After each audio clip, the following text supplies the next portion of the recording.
Good evening, ladies and gentlemen. I hope you can all hear me. My name, for those of you who don't know me, my name's Chris Baker, and I'll be giving the talk this evening. A few housekeeping rules, though, if that's okay to begin with.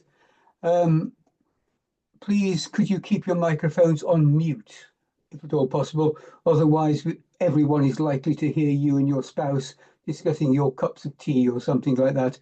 So it's best if you keep everything on mute. At the end of the talk, which I suspect will last about 35 minutes, something like that, there'll be opportunities for questions. If you could, in the first instance, put your question in the chat function, please, on the on Zoom, and I'll either answer it orally, or if it works out, if there aren't too many of us, I might ask you to come in and put your question orally if you want to. Okay, so that's they're the rules. The talk today came about because I'm involved in organising an exhibition of the work of John Louis Petit in Oakham in Rutland, where I live. And generally the reaction to hearing about that has been, but who is John Louis Petit anyway? And so that is the name of the talk I put out today. And I hope to describe a little bit about who he actually was.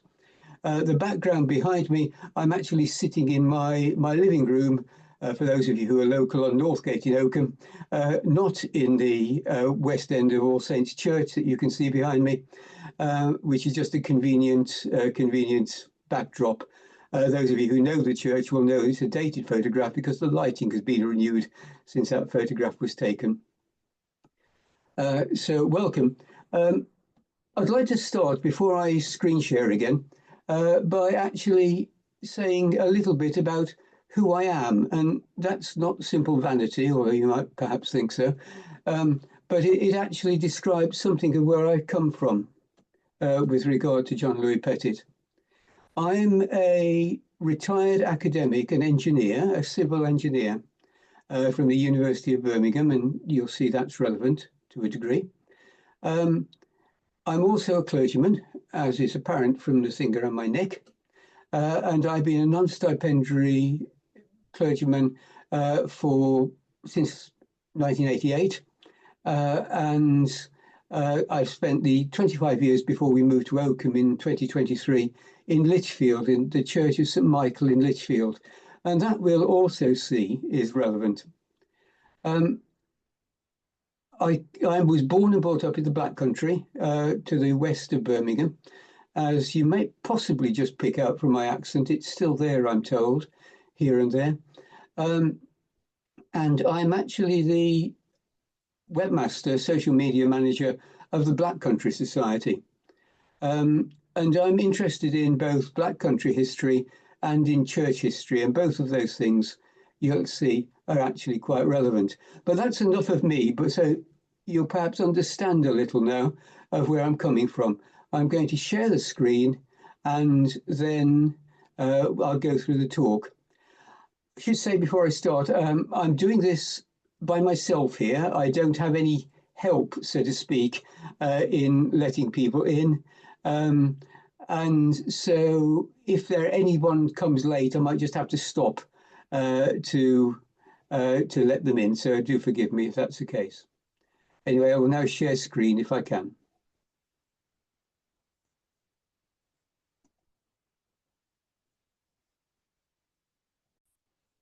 And I'm hoping you now see my PowerPoint slide that I have in front of me. But who was John Louis Petit anyway? That's the title of the talk. Well, in summary, he lived from 1801 to 1868. He was nationally famous in his lifetime. He was a clergyman. He lived in the Wolverhampton-Lichfield area. He was an architectural critic, in that he was a leading opponent of what has become known as the Gothic Revival, the work of Gilbert Scott and the like. And he was also a considerable artist. He is, however, almost forgotten today, or has been until recently. In I was about to say 1922, I get centuries terribly confused at the moment. In 2022, a book was published by the chair of the Petit Society on the work of John Louis Petit. And this has met with some critical acclaim, the book, and people are becoming aware of him. And his work, he said, some say, is worthy of comparison with Turner. And that's not necessarily an idle thing. There are a couple of videos on the web by people some of you may know, Andrew Graham Dixon, the art critic and broadcaster, and Andrew Graham Dixon interviewing Robin Simon, the editor of the British Art Journal. I'll show one of these videos at the end, and I don't want to show it in the middle because it's about 30 minutes long. So I'll just show it when we're finished and you can stay and watch if you like. But Andrew Graham Dixon says of Petit, and this is the only recommendation I'm going to make in the first instance, there's been nothing like this in the field of British art for a generation, worthy of comparison with that even of Turner. High praise, but not too high. So that is what people are thinking about him. He's gaining a certain reputation. The paintings I'll be showing as largely as background are all by Petit, well, nearly all, and a good many of them also feature in the are also featuring in the exhibition that I'll talk more about later. So the contents of the talk then. I want to talk about a bit of history of the Petit family. Then I'll ask the question, a lost artist. And then I'll talk about what I think are his three areas of expertise, if that's the right word, as an architectural critic, as an artist, and as a poet theologian. And then I'll talk a little bit about what we're doing in Oakham in August, September, and October. That picture shows one of Petit's pictures of the Crystal Palace in 1855. And this, I believe, I've forgotten, I think, shows a picture that he drew on one of his travels to Corfu, of a church there. Let's talk about his family. The Petit family comes into history, really, with Louis Petit des Esseintes, a Huguenot who fled France after the revocation of the Edict of Nantes. And in case some of you aren't aware of 17th century French history, what that revocation of that edict allowed were people to murder Huguenots. He felt it wise to leave the country. He was a gifted man. He fled France in 1685 then went to Holland, joined with William of Orange, and eventually became an engineer in the British Army. He was at the Battle of Cadiz. He was the governor of Minorca on behalf of the British government, and he helped suppress the Jacobite rebellion in, what was that be, 1715, something like that. He had two sons, John Peter Petit, or Petit, I guess as they were known at the time, and Robert. John Peter married a lady called Sarah Hayes. Sarah was part of a family from the Wolverhampton area, and her father, John Hayes, owned a number of estates around Wolverhampton, Shareshill, Little Aston, and Ettingshaw. And the one that was ultimately to be of importance to the Petit family was Ettingshaw, which is an estate in the Black Country, very rich in coal, ironstone, and limestone. And from there, much of the Petit family's wealth derived.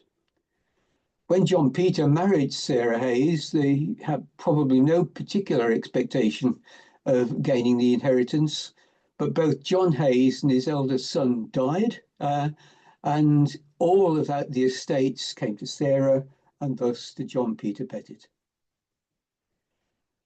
John Peter had another son called John Louis Petit, and he was actually born at Little Aston, which you've seen. He went to Queen's College, Cambridge, a Fellow of the Royal Society, a physician at St Bartholomew's Hospital, or the physician, the chief physician position as it was at the time. There's a picture of him. And he wrote in his will that I desire my body may be open for medical science, if the distemper of which I may die shall not have rendered it so loathsome as to endanger the operator, and that the sum of 10 guineas shall be given to the person who shall perform the operation. Here we see, I mean, it's quite fun, that of itself, but here we see the Petits didn't just marry well, they were actually a very gifted family in many ways. John Louis Petit then had a number of children. John Hayes, Peter Hayes, and Louis Hayes obviously lacked a certain degree of imagination in naming them. Peter Hayes Petit lived for only not that long. He died young, largely because he was killed in the Battle of Flushing. Louis Hayes Petit lived rather longer, and there's a picture of him as a young man. He had property in Merridale in Wolverhampton, mines in Bilston in Wolverhampton, a large house in Lichfield. He was an MP for Ripon for 5 years until he fell out with his patron for voting the wrong way.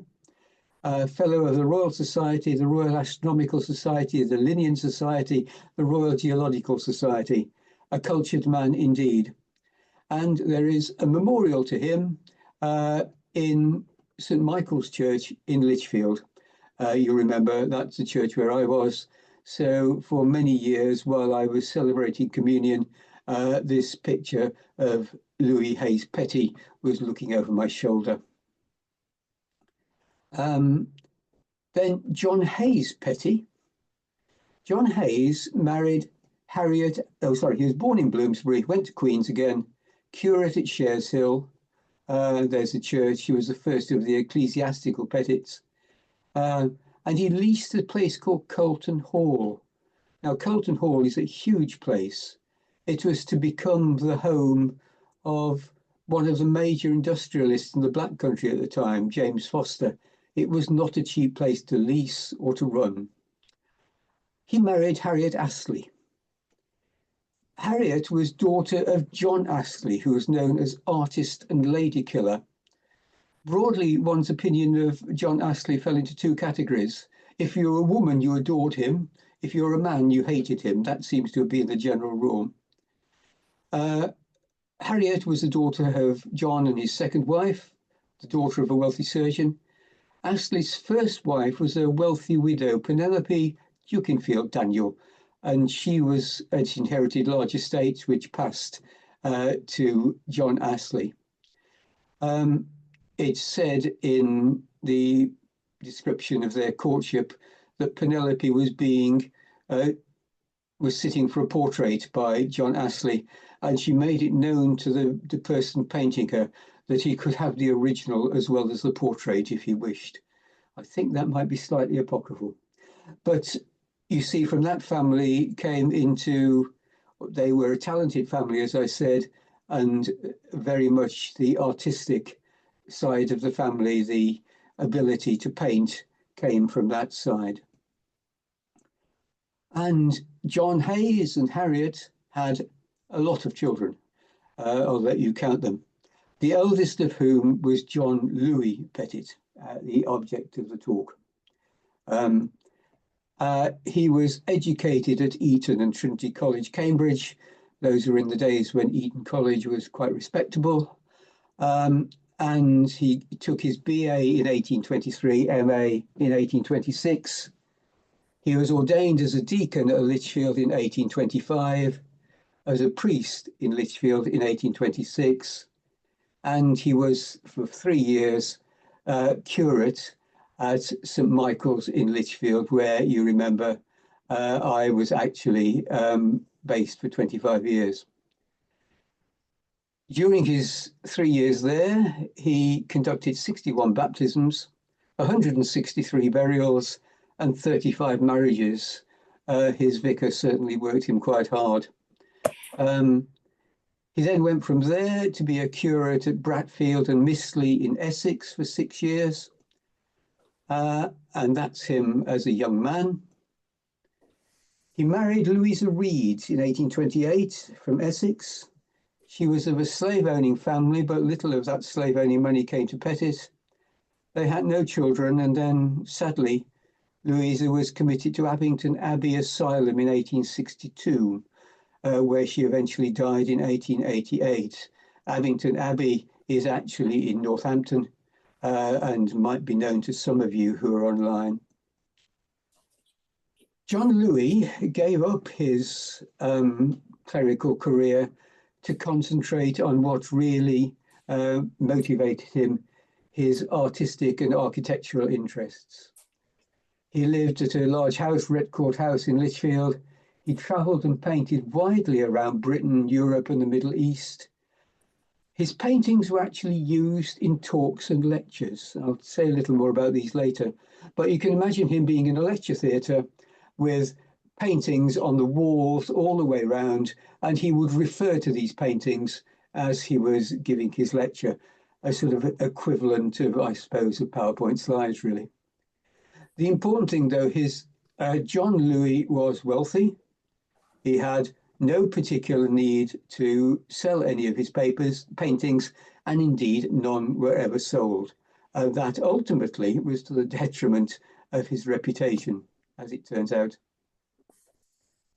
And there is John Louis as he in the 1860s. So one of the few photographs of him, actually. In 1840, just as an aside, really, we can see the estates of John Louis and Louis Hayes Petit, and John Louis eventually inherited all of these. There were some 1,500 acres in the Wolverhampton, Lichfield area, which would have made him a wealthy landowner in his own right if they were all agricultural land. But in fact, the estates that really made him money were the two at the south, the Bilston estates and the Ettingshaw estates.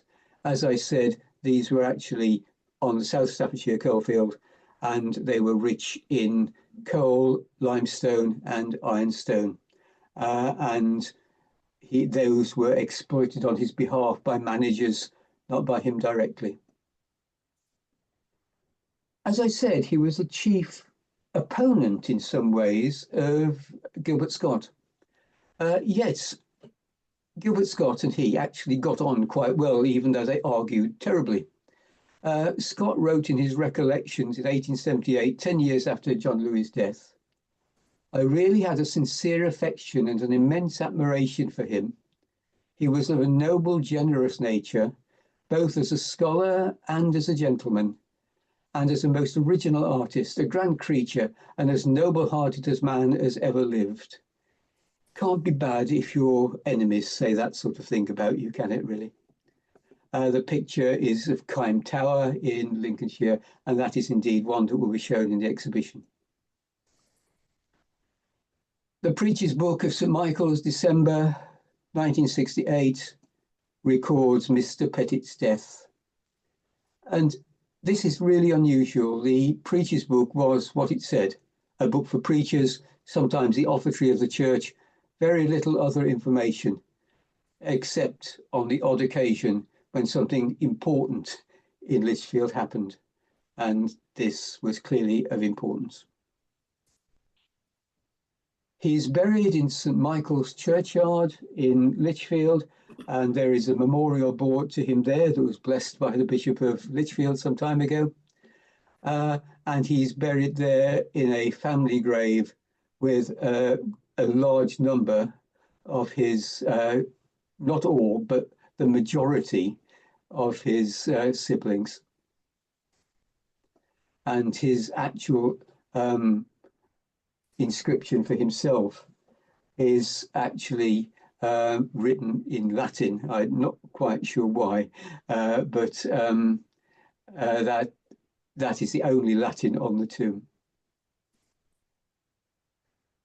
His wife, however, in terms of her grave, hasn't fared so well. Her grave still exists, but now broken and dilapidated in Abington Church, it perhaps deserves something better. Now, as I said, John Louis had a number of siblings. And in fact, some of his sisters were talented artists in their own right and travelled with him, painting with him, particularly Emma Petit. But basically, when he died, all his paintings passed down through his family. Some were dispersed to friends, but mostly they went through the family. And they ended up with Maria Catherine, his youngest sister. And the picture shows the wedding of Maria's son, Louis William Jove, not William, to Helen Vincent in 1877. And we think that that is Maria Catherine. Hold on to those names for a moment. So that was the brief history, a history that showed effectively a refugee family, but a family of very considerable talents over the 5 generations who had the knack of marrying very well also. Petit, a lost artist. That's a picture of boats at Torquay, again, in the exhibition as one of examples of his wider work. Picture on the left is Elsie Tate, the great niece of Petit, who died in 1957. She was the daughter of Louis William Jove. And she lived at a place called Charlesworth at Chiddingford in Surrey.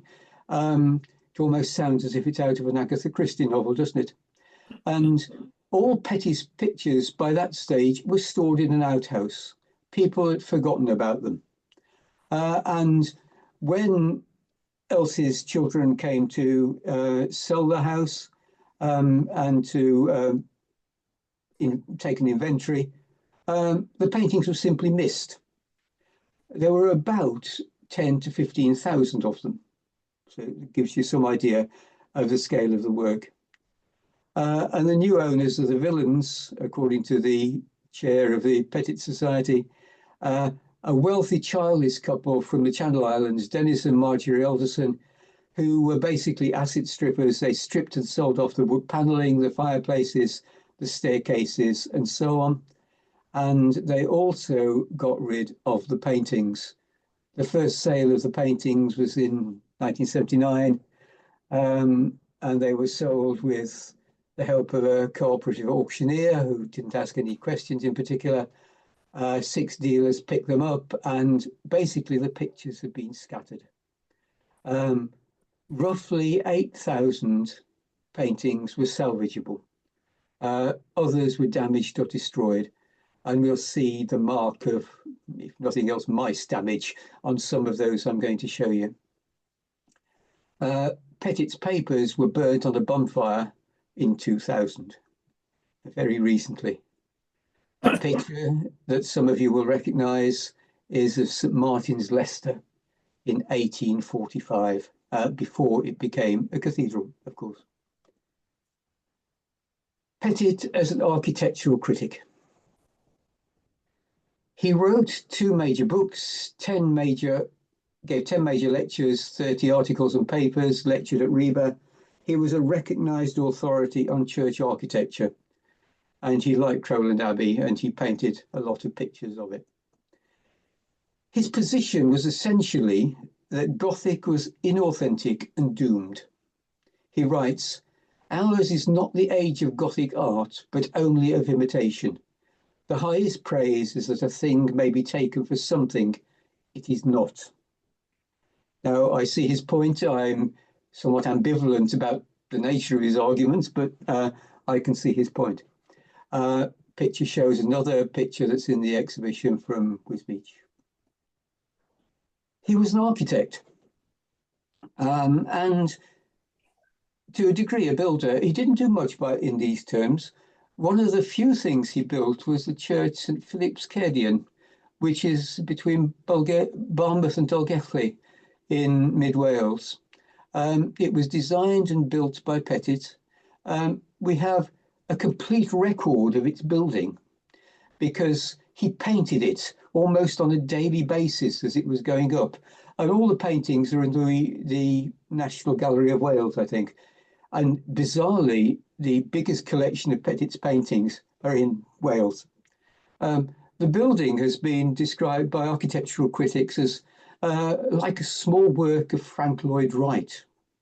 Take that for what it's worth. It's now no longer used as a church. It's in the care of the Friends of Friendless Churches. He also designed his own summer house in Upper Longdon near Lichfield, and arranged for its building, but that no longer survives, unfortunately.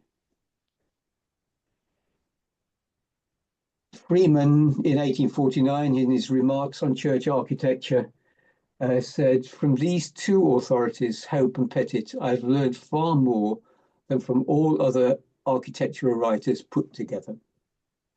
Picture of Ely there, you'll recognise again in the exhibition. As an example of how he used his drawings, I show this. The picture on the left is Earthlingborough Church. It's actually quite a small picture in an album. And Petit used these pictures in which he tried to capture something about the essence of the church. He used these pictures as models for line drawings that then went into the books that he wrote. So one suspects that picture would have been painted in a couple of hours, whereas a line drawing would probably have taken him a very great deal longer. So you can see how he used those pictures as well as in his lectures. So then, Petit as an artist.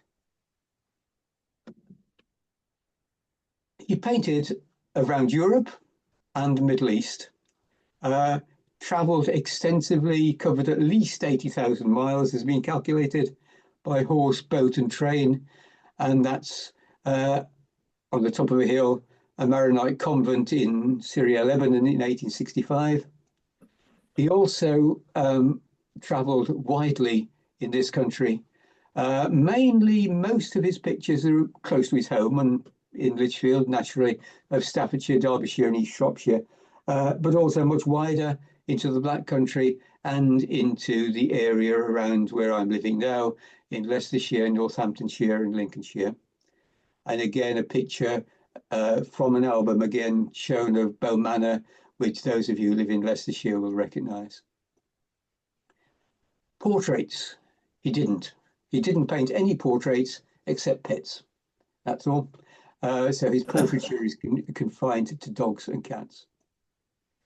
He did do landscapes, some really quite splendid landscapes there in North Wales, Dolbaden, the ruined castle, I think that's no England castle, and Welsh mountains there generally. I haven't identified that, perhaps ought to. He painted a whole series of pictures of Lichfield Cathedral from every conceivable angle in every conceivable weather. And there is an exhibition of his work, a permanent exhibition, in the close at Lichfield Cathedral, around Lichfield Cathedral. And if you're ever in the area, then do have a look at it. I have to say, I've not been there yet because it was set up after we left the area. He painted some pictures in the locality here. A picture of St. Romwald Strixton. I'm sure all of you online know who St. Romwald is. St. Romwald was an interesting character. He died at the age of 3 days. He was the son of Penda of Mercia, and apparently he preached a number of sermons in the course of those 3 days. Not bad, really. That picture of Peterborough Cathedral, you might not recognise it. It's actually painted by Petit, standing with his easel on top of the west tower of Peterborough Cathedral, I think the northwest tower, painting one of the pinnacles of the tower. And in the background, you can see the east tower, which of course of itself towers over Peterborough.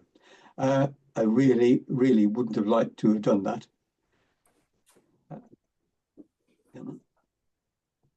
He painted the Crystal Palace. This is a painting he painted. He painted Crystal Palace a number of times, and he painted them with his friend Philip Del Monte, who was well-known photographer, standing next to him, taking photographs, and they were actually exploring the pros and cons of photographs and sketching. Most people at this era would have painted the Crystal Palace from outside rather than inside. There aren't many inside shots.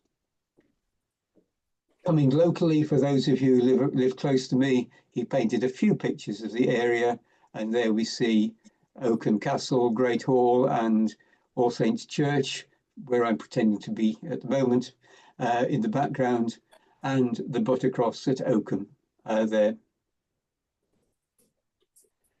One thing that Petit did, and this is actually, apart from being in the church where he worshipped, one of the first things that I became aware of, he painted industrial scenes utterly unlike other painters of that era. Swithin slate pits in Leicestershire, blast furnaces in Wolverhampton, mining in Wolverhampton. And these are really, really important pictures in historical terms because they're very early representations of industrial processes. And I'll come on to one of them later.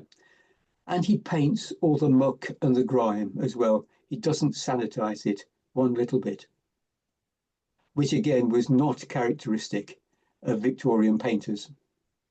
And this is a quote I like from him, so I'll read it in full. Usefulness and economy may not only be consistent with artistic excellence, but actually tend to the development of much that is grand and beautiful. If picturesqueness is a merit, I can answer for it that the most picturesque objects I have seen are buildings of the most strictly utilitarian character, without a speck of ornament, and you may be sure erected at no more cost than was deemed necessary, without the slightest attention whatever to appearance. I speak of the furnaces in the neighbourhood of Wolverhampton. Some of these, taken as buildings independently of their accompaniments of fire and smoke, are absolutely grand. There is something too very impressive to my mind in the lines of modern fortification. This really got a strong reaction from Mr. Scott. This led to strong correspondents who attacked him for admiring railway sheds and factories. I side very much with Petit on that, I fear. He was what has come to be called very recently a pre-impressionist. And here I'm talking well out of my field of knowledge. You'll notice when I gave my brief biography, there was nothing to suggest I might know anything about art history, and that is the reality of it. But you can see his picture of Chalon-sur-Mer in 1855 and Pissarro, one of the Impressionists, a couple of decades later. You can see a flow between them. Similarly, Petit of Lichfield in 1857 and Pissarro, the roofs of Old Rouen in 1896. Again, I think you can see the resemblance there. He was big on artistic reality. The picture on the top right shows a Welsh mountain path that's in the Tate, and it is very twee. You've got a peasant, surprisingly well-kept pheasant, with her lambs following her. Llanberis Pass in Wales, painted by Petit in 1862, couldn't be more different. He painted it as he saw it, really. You've just seen this picture. This is the Springvale Ironworks in Bilston. This is a tremendously important picture. I might not be able to speak in detail about the artistic merit of John Louis Petit. I can vouch to the historical importance of pictures like this. This dates from about 1838, we think, and is possibly the first representation of a blast furnace in the Black Country. It is also, apparently, we'll see later, a very significant painting. You can see the mice nibblings around the edges as well. But if we look at the detail, people are able to identify what the various components of the furnaces were for. You get some idea of the scale of the blast furnaces. These would have been 100 feet high. They'd have been scattered every few miles across the Black Country, would have dominated them.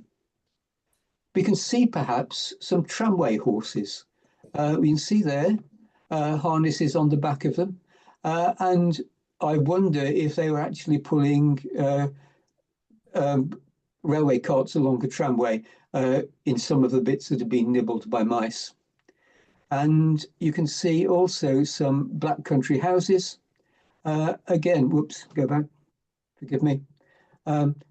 This is again an absolutely unique representation of the sort of places where people lived in the Black Country in the 1830s, 1840s.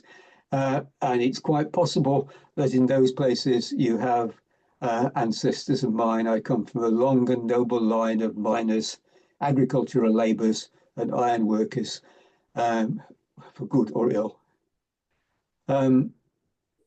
If you know about the Golden Section, you know that there are certain places to put the highlights of your picture, and Petit seemed to compose pictures to do that without thinking. And we can see there at the centre of the spiral, the top of the chimney of the blast furnace. That's the second of his two things. I must come on. I'm going on rather longer than I should have been when I said I would be. He was also, to my mind, a considerable theologian, if not a poet. When he died, he left behind an unfinished poem, The Lesser and the Greater Light. And this is a long poem in verse, which he used to, it was published by his sister Emma after his death, and he used it as a discourse on the relationship between reason and revelation. This was the time of the Darwinian controversy, of the beginning of the appreciation of the geological depth of time in the created world. And so he was exploring these issues, and the poem has got a huge number of really quite modern resonances. And I think it shows him as someone with a theological and quite a profound theological and philosophical mind too. Come on. So what are we doing? I'm doing this to sort of try to raise awareness of what we're doing here in Oakham in August, September and October. The core of it is an exhibition of Petit's East Midlands pictures at the museum in Oakham. There are the dates. There are 37 pictures from the East Midlands, churches, secular buildings, industry landscapes, and so on. 9 paintings from elsewhere to show the breadth of his work. I have to mention this because my colleagues would get cross if I didn't. There are sponsorship opportunities if anyone wants to get back to me, of the order of £100 for individuals, 500 for organisations. I await the flood of emails that will arrive tomorrow on that, perhaps. There is also, during the course of that, a one-day symposium that we're holding on architectural fashion versus common sense, what's called the Battle for Styles, its legacy for today, which we hope will be interesting. It's open to anyone. There will be a small fee of the order of perhaps £20 to cover expenses, but nothing large. We have 3 keynote lecturers from the Petit Society, from Courtauld Institute of Arts, and from the University of Kent. And we're open to short contributions too. If anyone out there, well, I know that at least one person out there has already contributed, and there might be 1 or 2 more as well. If you've got any things you'd like to contribute, 15-minute contributions on the Gothic revival in the East Midlands in particular, well, I'd love to hear from you. If we're absolutely desperate to fill a slot, you'll hear me talk about what Gilbert Scott did to the church in the background, All Saints in Oakham. But again, anyone is welcome to come along. To end it all, there will be at All Saints on Sunday, October the 4th at 6 o'clock, a service of choral evensong to celebrate and reflect on Petit as a clergyman and theologian. As I say, restored by Gilbert Scott. There'll be music and liturgy from Petit's period, which isn't difficult because that's the sort of stuff we sing most of the time anyway. And an address by a rather shady clergyman on the lesser and the greater light that has yet to be written. So that's all I want to say, folks. I leave you with my email address should you want it. There is more material on my website that you can have a look at. I'll pass into questions shortly. And a couple of pictures of Petit's oakum drawings together with modern equivalents. And actually shows how little oakum has changed because the roof lines are very, very similar to what they were in Petit's day. Okay, now just to show you, there are a number of books written, and I'll hold them up for you. No, you can't see them with the screensaver on. I have to hold them like that, I think. Britain's Lost Pre-Impressionist, really nice book, and Petit's Stores of Old Staffordshire.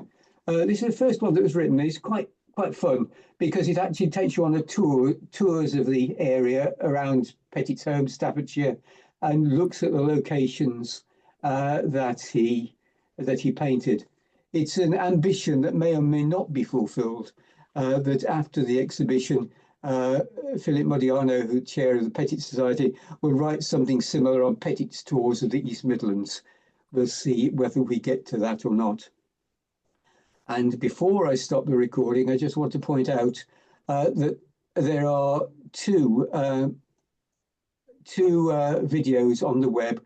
I will actually, once we've answered all the questions, for those of you who wish to hang about, I'll show this 13-minute video of Andrew Graham Dixon talking with Robert Simon about Petit's work.